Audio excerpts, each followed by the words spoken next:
What am I to do? Welcome to He Said, She Said Razor Branding Podcast with Michael Russo and Jaci Russo. To learn more about how to improve your brand, visit brandRUSSO.com. Hi, welcome to He Said, She Said Razor Branding Podcast with Michael and Jaci Russo. Our guest today, Rachel Hernandez, is awesome. She's director of brand strategy. She works at the Hoth. She handles content creation. I'm going to read her official introduction, but what I'm going to tell you all is stick around and listen the whole way to the end. She is dropping insights and tips and pointers the whole way through. It is, top 10 guest, Michael, don't you think? Well, no, great. Yeah, absolutely. And I know everybody keeps talking about, it's like, it's hard because we talk about SEO, we talk about AI, there's certain things that keep coming up. There's a reason for that because it's topical and it's important and it's changing constantly. And we talk about that a lot with her, is that how rapidly all this is evolving. So yeah, I thought it was very insightful and she was delightful and very smart and knowledgeable in the space. And I think, got a lot out of it. And she tolerated our shenanigans, which I always appreciate. Yes. All right. So I want you all to meet Rachel Hernandez, the director of brand strategy at NextNet Media. In this role, she spearheads the world's largest global network of trusted media outlets, link partners, and global news websites, catapulting clients to online retailing success with high authority backlinks and targeted organic visitors. Y'all stick around and listen because you're going to learn some stuff. Welcome to the show. Thank you so much for letting me come on and talk to y'all today.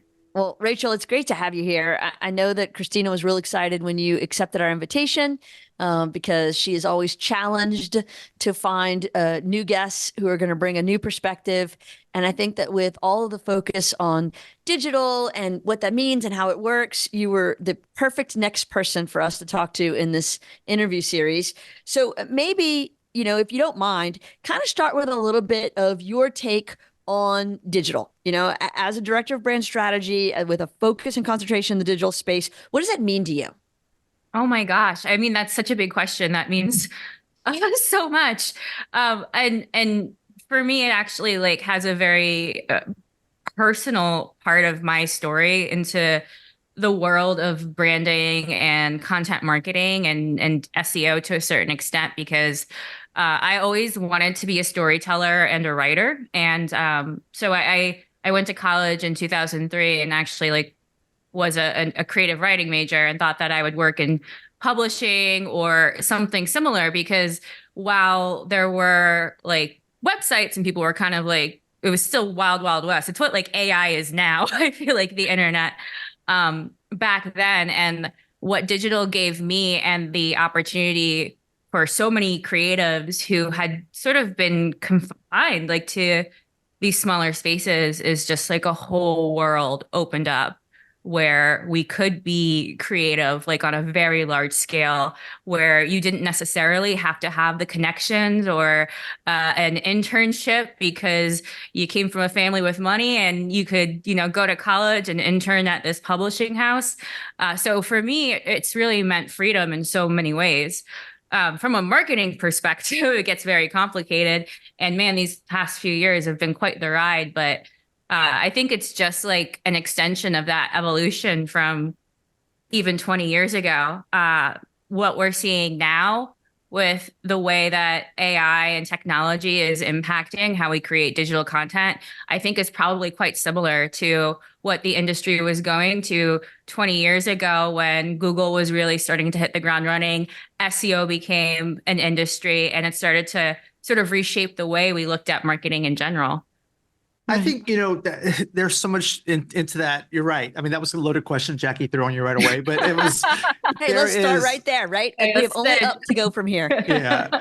But no, I mean, and we've talked about this so much and everybody's talking about it. I just went to a legal conference for a client of ours in Florida, and we were there just as to kind of shoot them and walk around with them and whatnot. But I listened to all these attorneys talk about the state of AI. That was the main topic. Everybody talked about it in their space, and how it was affecting them and how it was really a game changer. I'm like, okay, yeah, I mean, I assume it's for everybody across all industries and how it's happening. But in our industry, it is a very much of a game changer in an alarming way and in a positive way. I'm kind of geeked out by how cool it is and how Yeah. neat it is.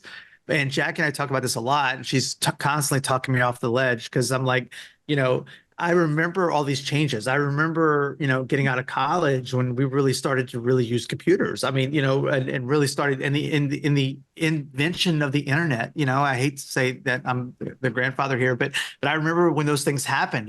Getting off of AOL and modems and the digital age and Google, all these things. But this seems different. This seems like, okay, we are light years moving so fast. And it's like, what's going to happen tomorrow, not next year, and everything's at that pace. So I don't know where I'm getting at with all that, but it's kind of nerve wracking. No, it's true. And I've been doing a talk. I was speaking at Digital Summit. So I'll usually do a few of those conferences and some others. And I am talking about AI because that's what people want to hear about. They want to hear about where it's going and how to use it. And, I've been fortunate to speak at conferences for the past few years now. This is really the one where I am updating my deck like every day because something is happening. This is not like a few Google updates over the past year where we're looking at different ranking factors or, like Meta introducing a different way of presenting paid ads. This is every single day. Something new is shifting. And all of these different media companies with platforms that marketers like me and you guys and your listeners rely on are also in turn feeling the need to respond incredibly quickly. So it's not like we're pivoting like every quarter, or we're pivoting every year, or we're looking at the data. It's like everybody has to be nimble all the time if they're going to stay relevant. And if they're going to show up on these platforms where they're reaching their users to learn more about them. I mean, and that's even before we get into all like the deep fake kind of scary, crazy things, or, whether or not you even own the content that you create with AI. I think that's going to be a thing because it is in essence like plagiarized content that's been Frankenstein together by an algorithm that you did not create yourself. I see that becoming an issue in the next years. The thing is compiling it from information that your information, like it's grabbing things that you've put out in the world. So your intellectual property is now being borrowed to create other things without your permission. So nobody really wants to talk about that, but that's a whole nother thing, all the time. Yeah. And I mean, it is like going back to what we were initially talking about, because I do sometimes reflect on this, especially I came up as a copywriter and I ran a large team of copywriters at an agency who had to create content for industries that they presumably didn't know anything about. And how do you do that? You do a Google search, you grab the bits that you like the best, you throw it into an outline, and then you kind of restructure it and recreate it so that you or your client likes it. AI is essentially doing the same thing. It's just doing it really, really, really fast. And now that is going to be the norm. But I do think it does open up some interesting possibilities where we really do start to value that thought leadership and that originality and that authenticity. And I think we've seen that with like Reddit and TikTok and these platforms that are becoming more popular for those reasons. I think people will be craving that more than they were. And we may see a shift in how content works and why it hits and how it connects and why it goes viral and things like that. Because if everybody can produce a lot of crap all the time, really, really fast, the diamonds are going to be the ones that stand out. Now, is it my turn to talk again? I just wasn't sure. The love pausing. fest that y'all have started. See, here's the thing, Rachel. When I see somebody who's like a digital specialist and all in the digital space and has been doing it at a high level for a long time, like you have, I go with the assumption that you're going to be kind of on my team, which means you're going to embrace the digital, you're embracing the change. But all of a sudden you show up and you start saying things like the way Michael feels. AI is awful. Bad things can happen. And I'm thinking, I was stacking the deck in my favor and somehow I got bamboozled here. I think Rachel's towing the line. She's on both sides of the line on that one. I mean, I'm not trying to be like I think both are true. And one of the things that like I love using AI for certain things. I use it every day. I don't use it to write content. I use it to brainstorm. I use it to come up with ideas. I'll use it to consolidate survey, like when we survey our clients or we survey our customer success teams for feedback. It's been super useful to like condense that information in a way like I can save hours, right? As opposed to like sitting there, it's almost like an Excel formula. Right. I use it sometimes. I use some puns in my marketing because we have a lot of millennials that we reach out to, and we do, and I say, come up with 20 SEO puns based on Taylor Swift songs. And I mean, I would love to spend a day doing that personally, but I don't have the time to spend a day doing that personally. So it can be super wonderful. And it actually can be a way to, I think, save the time and the energy and the brain source, where if you're taking 5 hours out of your day and you're kind of banging your head against the keyboard or whatever, you get AI to do the dirty work. And then you actually do have the time to level up and operate at a higher level. I totally agree with all that, but it's like the quote Spider-Man, with great power comes great responsibility. I mean, that's the thing that I see. Because again, I was at this lawyer conference and every lawyer got up and talked about they were so proud of themselves for, my entire presentation was done with AI. And I'm like, yeah, and it sounds just like the other guys. And the other guys, and the other guys, no one stood out. There was no differentiation. Nobody, I mean, I'm like, y'all are missing the point of all this, like of having that thought. And so I call it, we're entering the age of mediocrity right now, because there's so much content that is all the same. And it all sounds fine. Are we okay with fine? Is that where we're heading? And so, like you said, hopefully the diamonds do shine through and people start to appreciate those things. And as a business owner, hopefully you're looking for those things too, and not taking the shortcut. Because I've had clients send me AI articles and say, look, hey, I threw this into ChatGPT, and I'm like, yeah, I can tell. It sounds spotted fine. a mile away. Spotted a mile away. Yeah. I talk about this a little bit because I have to do a lot of paid advertising as part of my job as marketing director. When I first started, I'm not a direct response person. I am more of a brand storyteller. So that's always kind of been, whenever that assignment comes to my desk, like the little thorn in my side. So I was like, oh yeah, I'm going to use ChatGPT to write these posts to get people to, book a call. Mhm. And it all looks, once you see it, you can spot it a mile away. It loves an emoji. And I can see it on LinkedIn. I see it on Facebook. You see it all the time. And I don't mean to like, come down on anybody who has pursued this, but I was like, what does this remind me of? And it is, to me, like this spitting image of when like somebody that you went to college or high school with joined like an MLM and they're trying to get you to join their team. And I'm like, it has the same exact energy. And like, it could be any MLM. But as soon as you see that message in your inbox, you're like, they're trying to get me to join their downline. And that's how those unfiltered, like ChatGPT pieces of content, which again, I think are useful when you bring the actual brain and the connection to it. But that's how they read to me now. I mean, when I think about ChatGPT and multi-level marketing, I'm like, she's not wrong. Because really, you're not. There is definitely a connection there in terms of how it makes you feel and how it's coming across.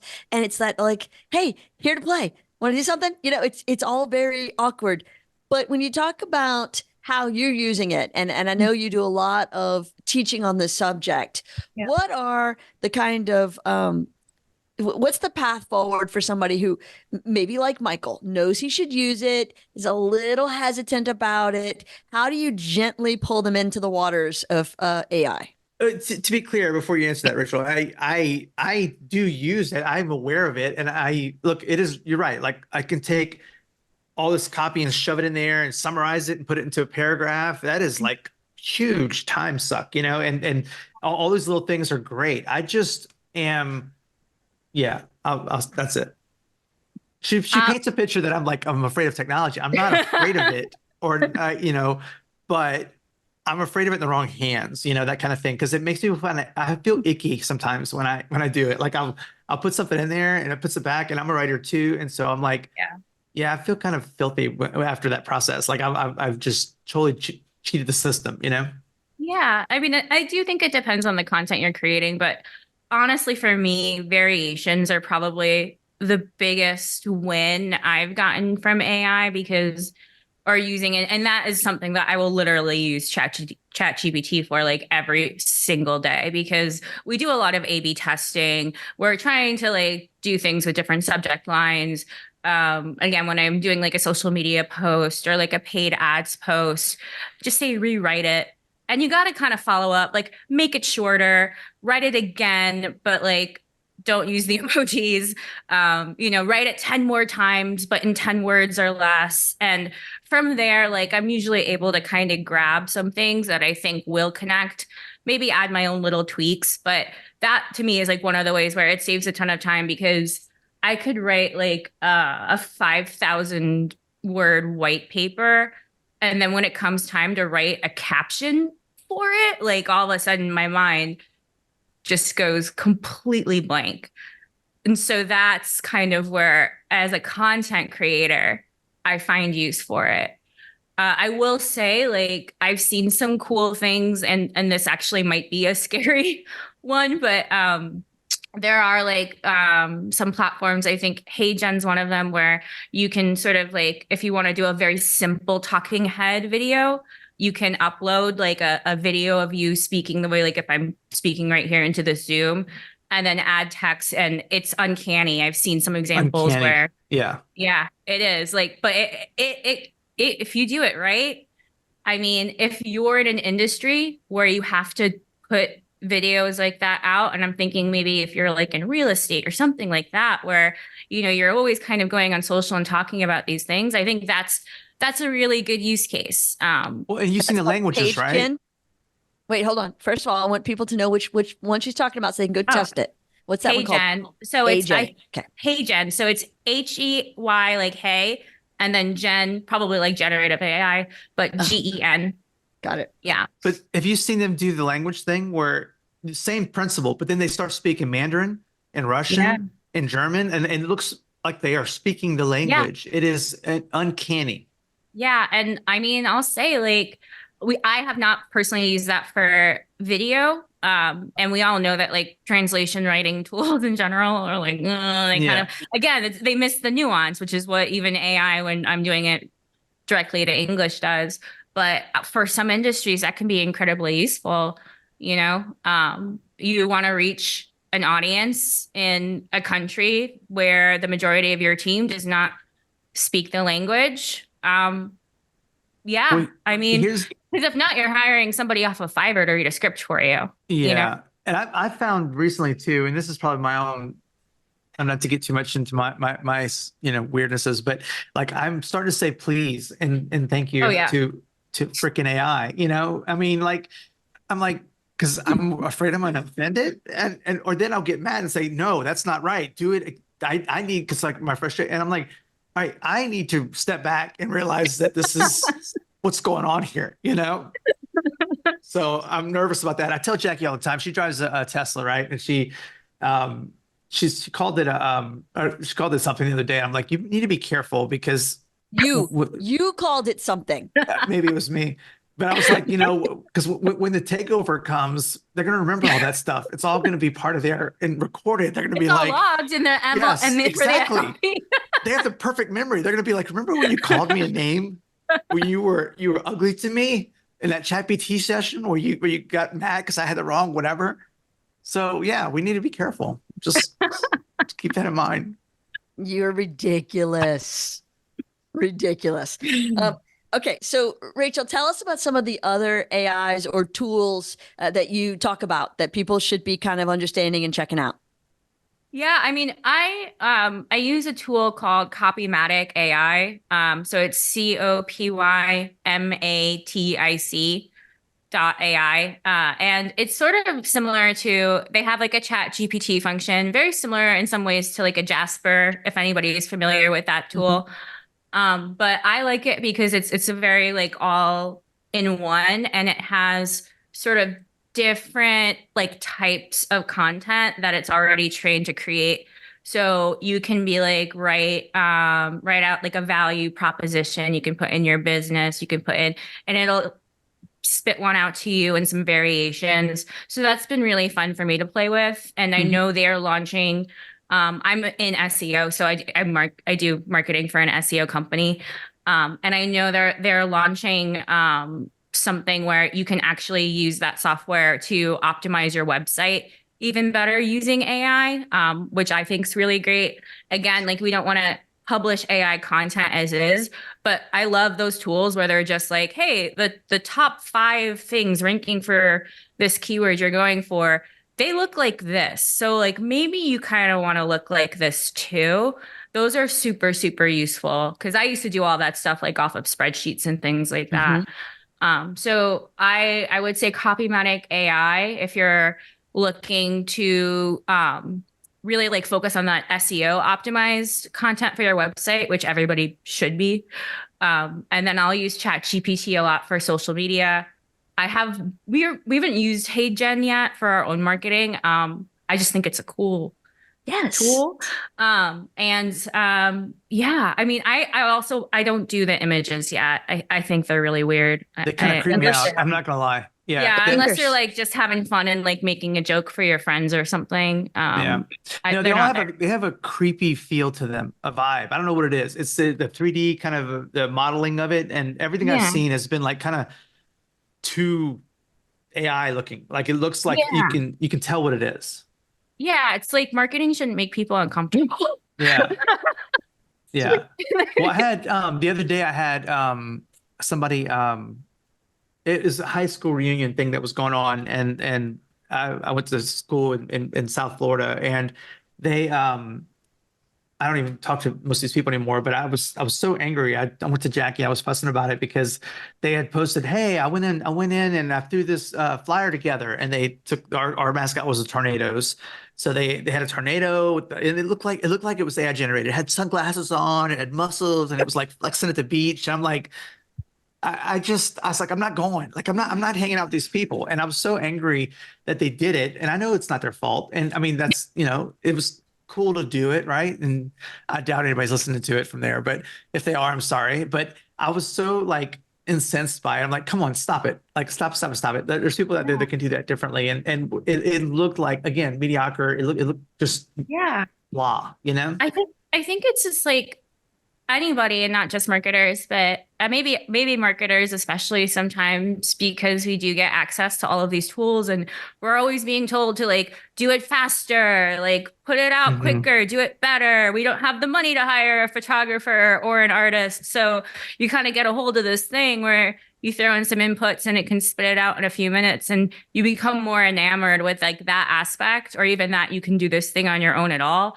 And same with the content, I think too, that they're not really thinking about like how it actually looks or comes across because you do want your stuff, whether it's a image or content or a video to look designed and to look like you actually, put some elbow grease into caring about what you're saying to people.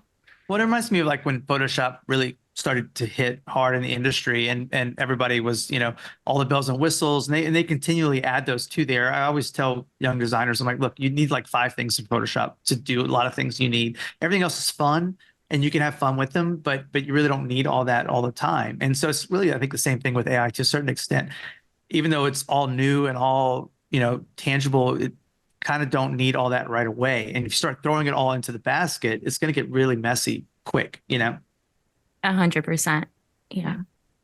So just to switch gears on y'all a little bit, unless Michael wants to keep talking about AI, because I know how much he enjoys it. We can move on. But I think the last thing I'll say about that is, and I think what people don't understand is that this is a learning model and that's why it's moving so fast. And the fact that the more we use it, the more it's going to get smarter, the more it's going to be able to, it's not like there's somebody back there pulling the strings on this stuff. Like they set it up and they let it run.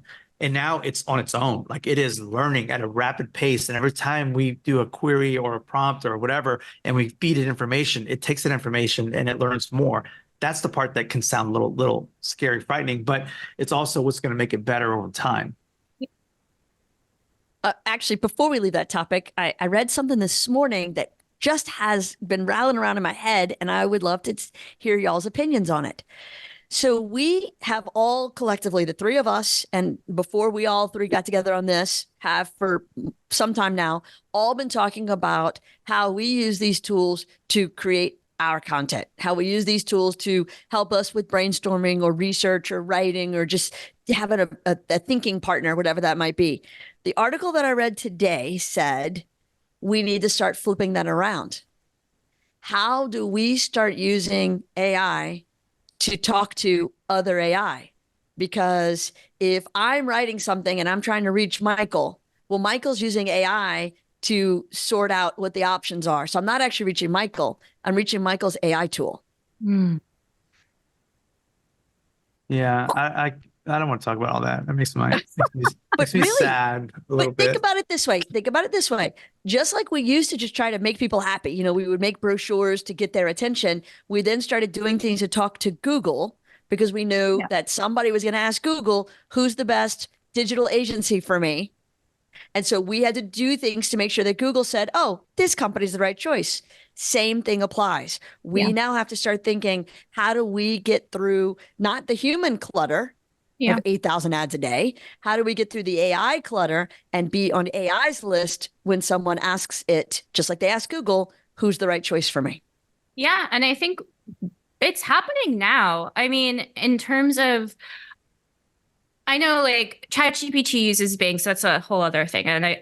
But with Google coming out with SGE, like in search generative experience, still rolling it out now, but like big rollout probably in the next few months, where a search query so much of the time is going to have like an AI experience right on that Google page, where you're not going to necessarily have to click on a link. And Google's already doing that. Like we already have like featured snippets. People also ask like images shopping, but it's going to get more Googlier that way.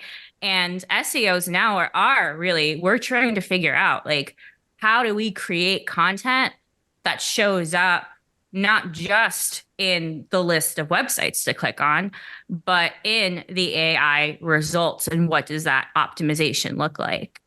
I mean, we don't know yet, and we don't have that data, and it's not in your Google Search Console, and it's not in your analytics. So it's going to be a lot of like guessing and trial and error and taking a look at what's getting ranked and trying to unfurl that and recreate it. But that's happening now, you know? Right. And from a media standpoint, we talk about this, you know, a lot. Like, you know, we went from, there was TV, radio, print, and collateral, right? And then radio was first. So it was radio. Yeah. Then actually newspaper, then radio, then TV. Yeah. And you have things around in there. But then over the past 20 years, that has grown exponentially. It's changed dramatically. And then the past 5 years has changed dramatically. And the past year has changed dramatically. And what you're talking about is like 10 years in a year of change. Yeah. Like, so we went from here to here to here to where it's like, I don't know. I mean, it's difficult, you know. If I was running a business for myself and saying I have all these ad options, it's easier from, I know I run a business, but I'm just saying, like, if I was starting out from scratch or whatever, if I was the marketing director of somewhere, I mean, we get the luxury of being an agency that comes in and says, all right, let's look at the whole picture and let's help you decide and let's help you figure out, you know, based on your audience, who do you want to talk to, what are the vehicles, all these different things. But when you're inside of that, and you don't always, a lot of big giant companies don't have big agencies working with them. They have an in-house department and they're trying to figure this stuff out, and it can be overwhelming, I would think. Yeah. Well, I think now is the time, now more than ever is the time. And I know resources are limited. They're always going to be limited, but it's the time to invest in working with an agency or working with a consultant or people who have been looking at this, because to me, this is a ground floor situation, and those who do get in when it matters are going to see the long-term rewards, because that authority is going to build on itself. And so if in a few years from now you're scrambling, I think it is going to be really difficult to catch up. Right. I think that the interesting thing about how all of this is, and to Michael's point, and really to yours as well, Rachel, It's the rapid expansion, the rapid growth, the rapid adoption. And so I don't know that we can keep up or catch up. I think we have to just find ways to carve out our place for it. Mm, You know, so not everybody can know everything. So you carve out your one little niche, you dive into being even more of a specialist. yes. I think in some ways this helps us, because if this just allows more people to create more content, and more content is bad content, so there's just more clutter, the human voice stands out.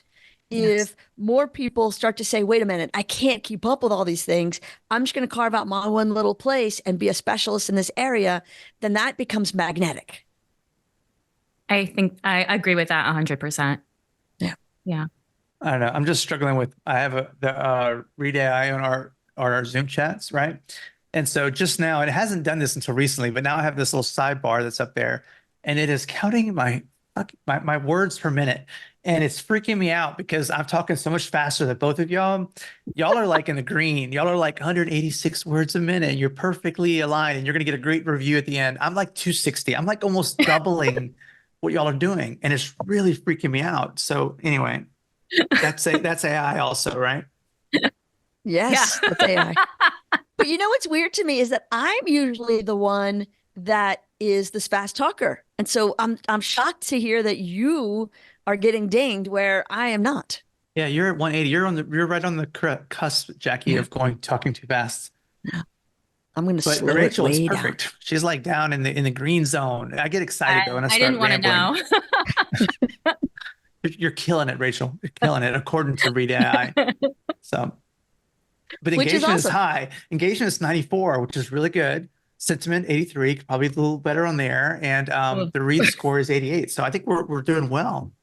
Well, let's hope the listeners think so too, because that's what matters right now. I'm sorry. Not your AI stats. Let's go a little analog just for a minute, because I think we started off way high, not just digital, but AI level. Let's bring it back down. Let's talk about storytelling. Take the AI out of it, take all the Google stuff out of it, just back to the roots of it.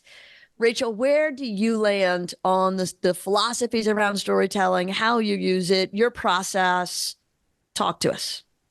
Yeah, I mean, I think in terms of marketing, I don't have like the most groundbreaking idea, but I am a big fan of the hero's journey.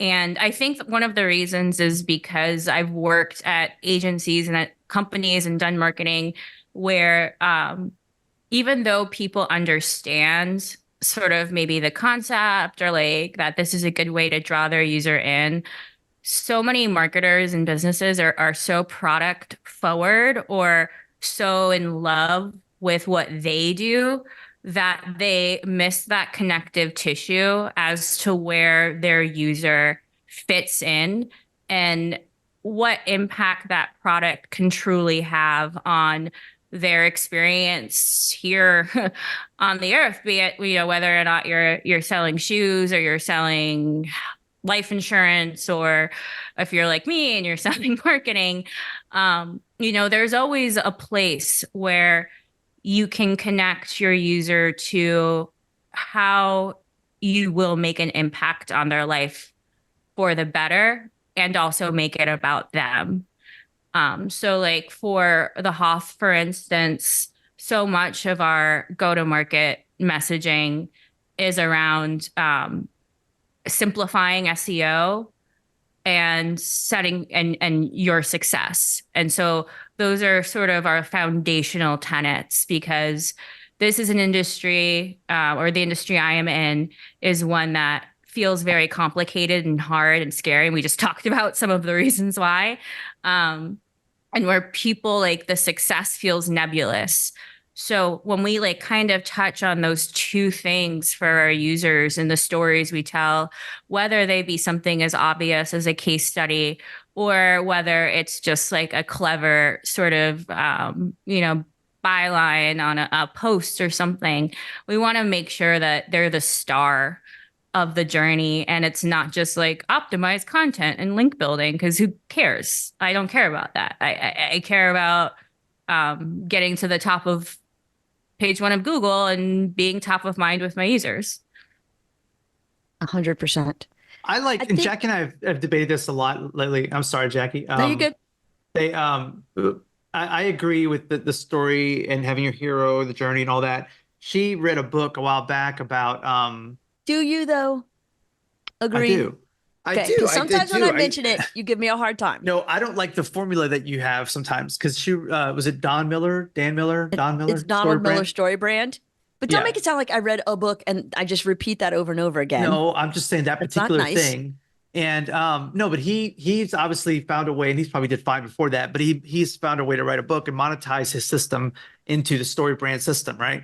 And he has a people that build websites around it and all these things. And I think the problem with that, why I push back on that sometimes, is because it gets so formulaic that you can see those websites a mile away. It's like, oh, they must have read the story brand, and oh, they're putting the hero in the front because there's the hero, there's the villain, there's the this, there's the that. So you follow these steps and you get through it, and it gets to be really not good, because you have to put, like, we have a client that really pushes for that, right? And so because he read the same book, and so I have to say you in everything, and that's not the way you do it, like you can't, because you can still talk about me and involve the story. There's a balance is what I'm getting at, and just by following the system doesn't always work out the way you want it to. I agree with that too. I think and I think these formulas and these sort of concepts are useful. And especially like when you're trying to get buy-in from a client, or if you're like me and you have an executive team and a board to report to who kind of, is like, why aren't you talking about how great we are all the time? Like, we just got this. And it's like, because we sound like jerks when we do that in that way. So I think the concepts are useful, but you absolutely, and this is where I think AI still falls short, is there is a language and a musicality and all of that to creative marketing and creating marketing collateral. And that's why I think it is a great space for creatives, and there's room for analysts, and there's room for people like me who got in trouble in elementary school for reading during recess and not connecting with the other children. So you kind of also have to speak the language, but the concepts are good for people to sort of get an idea of the framework. And then once you understand the framework, you can kind of play around a little bit and add those other elements. Yeah, I like that. What were you going to say, Jackie? I'm sorry. Well, no, I was just going to say that I feel like there is anytime like you're not that part you're of the cool kids. You feel like you're not part of the cool group because you're not in the creative hip class. I have a hand gesture, but I just remembered we're on video, so I'm not going to use it. Just recalled that, so I'm going to keep my fingers to myself. I'll cut all this out. Go ahead. No, you're not going to cut it out, is the thing. Unless you could edit it to make me look dumber, then you would totally do that. No, what I wanted to say, it sounds formulaic. Having a process, and whether it's the Disney version or the story brand version or the Razor branding version, whatever, the process ensures that you're going to follow the steps to get to the right answer every time. And even when you're doing creative copywriting, I still think that's important. What I think happens is people who are not talented copywriters don't understand how to adapt the process and make the changes necessary to come up with the right answer, or recognize that the answer is good or bad. And so they just fill in the blank to the formula, and therefore it sounds formulaic. Processes don't make you formulaic. People with not as much talent or skill is how things end up sounding formulaic. And that's why you should still have human writers on your teams. Exactly. See, full circle all the way back around. The value of humans in this whole process. Agreed. I'm a fan of the humans. I'm not anti-human. I like humans. I am one. Married to one, raised some, work with a few. Humans are good. But speaking of working with a few, Rachel, talk to me about managing creatives. How you've done it, when you've done it, where you've done it. Were you married to one when you did it? No, I was married to a coder.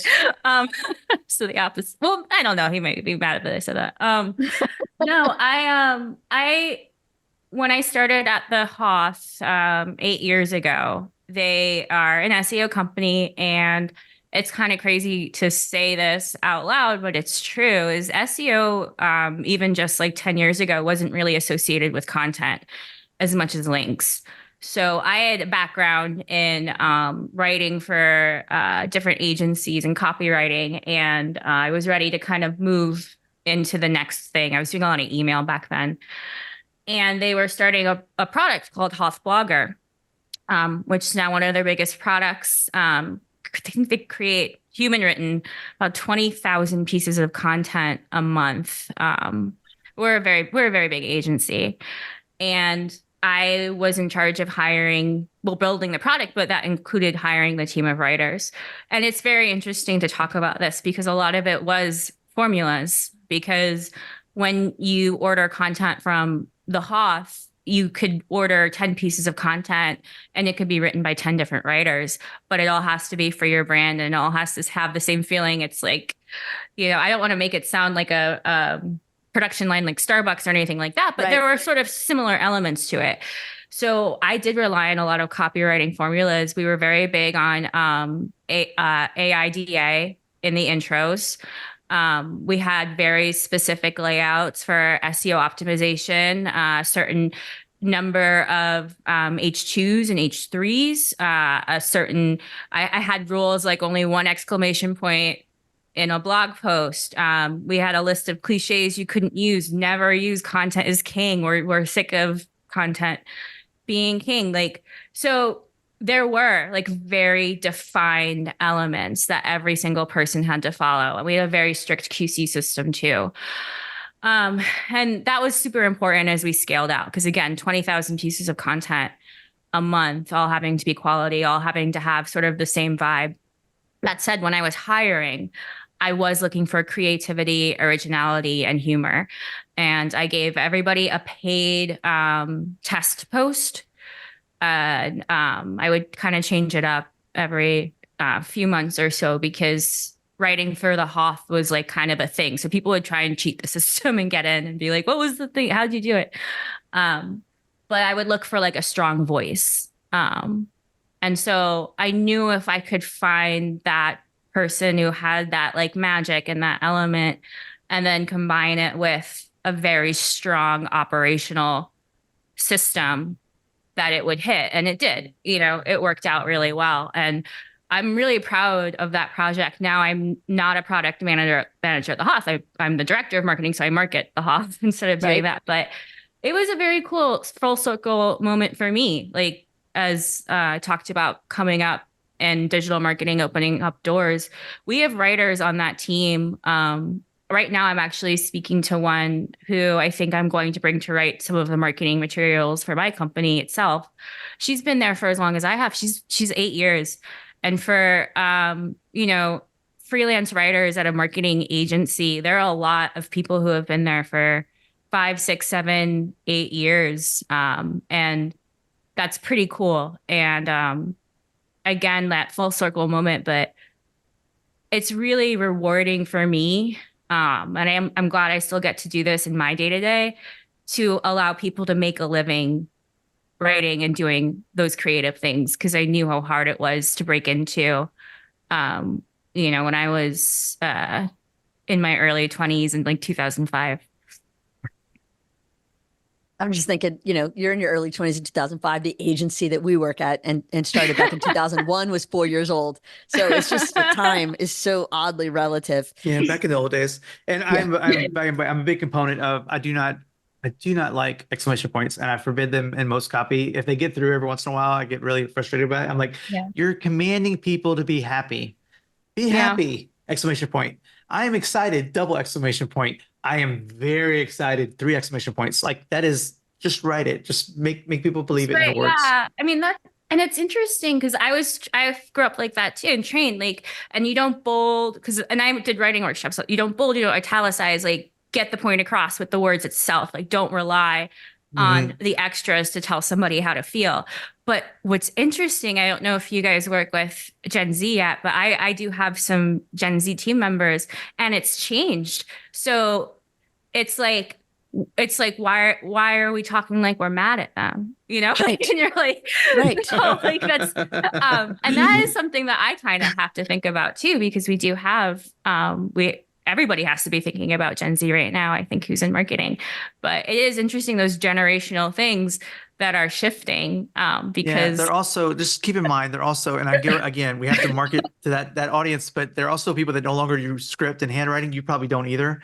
Like you weren't taught to use script, and and very few of them even write anymore. Like if they're not on a keyboard, like they don't even handwrite. Like my kids barely can write English on a page, So no, I learned script. I graduated high school in 2003. I'm an elder millennial. I was still in the script era. All right. Good. I think that to answer your original point a second ago, we do have, I just looked, we have a very good balance here between X, Y, and Z. And so I'm actually kind of pleased. We're almost completely 1/3, 1/3, 1/3. Which means that Michael is going to have to let go of his no exclamation point rule. And if we gain nothing else in this podcast recording today, that has made my heart happy, because I love a good exclamation point. I know you do. And that's, exactly. You're that person. Like, I'm happy. I want you to know I'm happy. I am actually happy. I know you are. We had a professional development session last week, Rachel. And at one point, one of Michael's designers called him analog. And it was the highlight of my day because it was accurate. And she knew it when she said it. And we all know it. And now that's his new nickname around the office, Analog Mike. I know. Wow. I'm having some transitional periods. Half of my team right now are the same age as my kids. 50 years. No, but more recently, I have kids now. My kids, we have college age employees, and team members, and my kids are college age. So I'm really kind of going through that reality check of, Are you calling everybody in their 20s college age? Is that your new approach? Yes. What? Okay, post-college age. Just, most people graduate college at like 21, 22. So I think what you're trying to say is that you have coworkers. So Michael graduated at 27. So it's very confusing to him that people can graduate so early. I was in school for like 7.5 years, 1 degree, no taking time off. It was a process. And he's not a doctor. His 1 degree is not in medicine. No. Oh, did you go to the military? No. Did you take a summer off to travel Europe? No. Just college. Just a lot of math 105. Yeah. All right. We're dragging Rachel into something she doesn't. Look, you're making her uncomfortable now. Look at her. She's like, oh my God, I'm in the middle of something I don't want to be part of. She's like, this is what they warned me about.